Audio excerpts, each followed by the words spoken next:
Agaknya memainkan opini, penggiringan opini mulai dilakukan persis seperti apa yang dibayangkan kaum New Mind, bahwa belum tentu pemilu 2024 Pilpres diadakan, mulai terasa gaungnya. Ada ketua DPD meminta perpanjangan 2 tahun jabatan presiden. Kemudian ada Peter Gonta juga mulai mendengungkan dengan mengatakan kalau dana KPU belum turun, ada baiknya untuk masyarakat yang membutuhkan demi mengatasi krisis pangan seperti yang dikatakan Lanyala ketua DPD. Lalu di Solo, pemuda yang bergabung dalam sebuah muktamar, ada yang adu jotos yang katanya mereka ini pengusaha. Baru kita semua tahu bahwa ternyata cara dapat uangnya adalah dengan unjuk kekuatan, dengan adu jotos. Makanya ke bawah-bawah kebiasaan dagang tersebut yang berciri injek kaki, sikut-sikutan, membuat kita semua tersadar bahwa untuk cari uang di negara Wakanda memang tidak pakai jurus yang diajarkan para pendahulu, orang-orang bijak berbisnis dalam buku sejarah bisnis dunia, atau seperti yang dicontohkan para sahabat Nabi atau para pengusaha level dunia, yaitu dengan kolaborasi, dengan kesantunan. Namun cari uangnya adalah dengan menjelekkan kompetitor,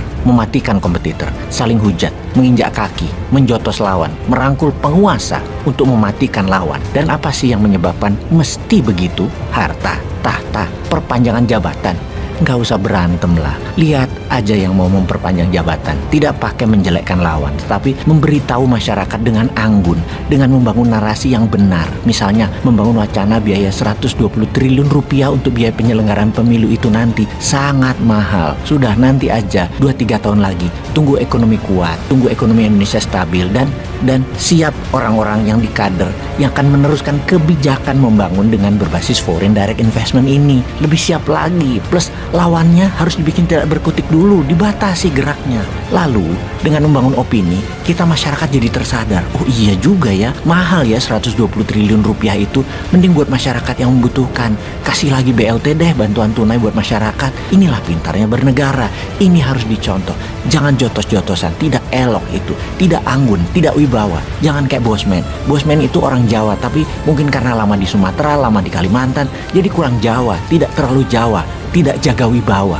Yang benar itu jaga wibawa, terlihat harus merakyat dan peduli rakyat. Pastikan tidak pernah melempar batu langsung, pinjem tangan orang, pinjem mulut orang. Lah kalau mulut sendiri ya nggak wibawa dong. Harus berkesan dari orang lain, dari bawah, memenuhi permintaan dari bawah. Dan yang mengatakan harus orang-orang yang punya pengaruh di bawahnya, atau influencer di sosial media juga boleh misalnya. Jadi yang di atas selalu bersih, mirip dulu di zaman Pak Harto. Tiap 5 tahun maka petinggi di sekelilingnya mengatakan atas permintaan rakyat, Bapak Soeharto diminta diperpanjang jabatannya 5 tahun lagi. Nggih, dia menjawab manut. Pemimpin ya manut rakyat, ya toh. Itu bener loh. Kita jangan jadi bangsa yang cemen, meninggalkan masalah besar di ujung jabatan. Kita itu harus pantang mundur. Kalau ekonomi misalnya 2023 atau 2024 belangsak, pantang mundur, harus diselesaikan. Jangan sampai tinggal gelanggang nyolong pelayu. Harus terus dan harus diselesaikan. Menambah 2-3 tahun lagi salah satu bentuk kejantanan pemimpin dan para pejabat yang bertanggung jawab. Jantan semua.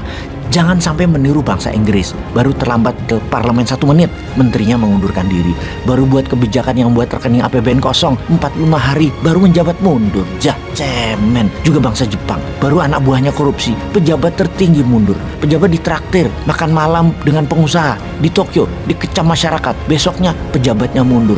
Apaan tuh? Bener deh, kirain negara-negara seperti Inggris, Jepang yang sudah modern itu lebih sempurna bernegaranya, lebih jago pejabatnya. Ternyata jauh. Pada nggak ada nyalinya, mundur dari tanggung jawab terseringnya. Ternyata cemen banget mental pejabatnya, hanya karena malu lalu mengundurkan diri. Cupu banget dah, harus belajar dari negara Wakanda yang pantang mundur. Kalau ada hal yang memalukan, salahin dulu pihak lain. Atau kalau nggak, pakai ilmu cicak, lakukan potong buntut. Potong buntut itu yang dipotong anak buah lu. Kan banyak anak buah lu. Cari yang mau lu buang dan bilang mereka yang salah. Dan mereka tanggung jawab, potong tuh kepala dinas olahraganya Tokyo misalnya, atau kapolseknya Tokyo. Kalau lu dituduh makan duit olimpiade, bisa dibuang semuanya. Jangan langsung ngundurin diri, mutasi aja langsung anak buah yang salah tadi.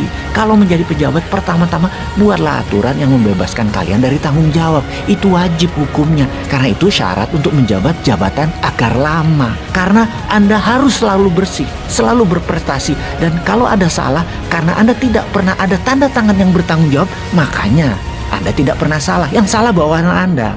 Yang kedua, orang yang tidak setuju dengan kalian, jangan kasih tempat bersuara di wilayah kerja kalian. Kalian harus pastikan semua orang berada di jajaran kalian adalah orang kalian.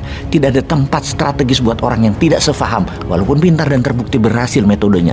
Harus tidak ada prestasinya dan berada di luaran pengambil keputusan, setidaknya secara mayoritas adalah semua pendukung kalian. Sekali lagi, kalian bisa bikin apapun, karena kalian kan pemegang otoritas tertinggi. Jadi jangan gara-gara malu doang langsung mundurkan diri. Hal itu tidak boleh terjadi. Di Wakanda hal itu tidak ada. Pejabat tidak akan pernah salah. Jadi tidak pernah ada yang malu selama menjabat. Jangan gara-gara malu kalian mengundurkan diri, sehingga jabatan-jabatan lain yang kalian incer jadi tidak pernah tercapai. Hilang masa depan kalian hanya gara-gara malu. Jangan sampai hal itu terjadi. Kalian harus ubah dan atur semua untuk kepentingan kalian. Ingat, kalian pemegang jabatan otoritas tertinggi. Semua bisa dikondisikan.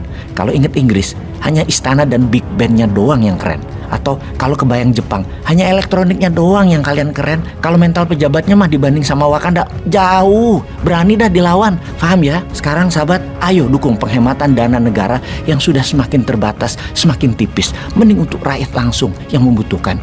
2-3 tahun lagi aja pemilunya.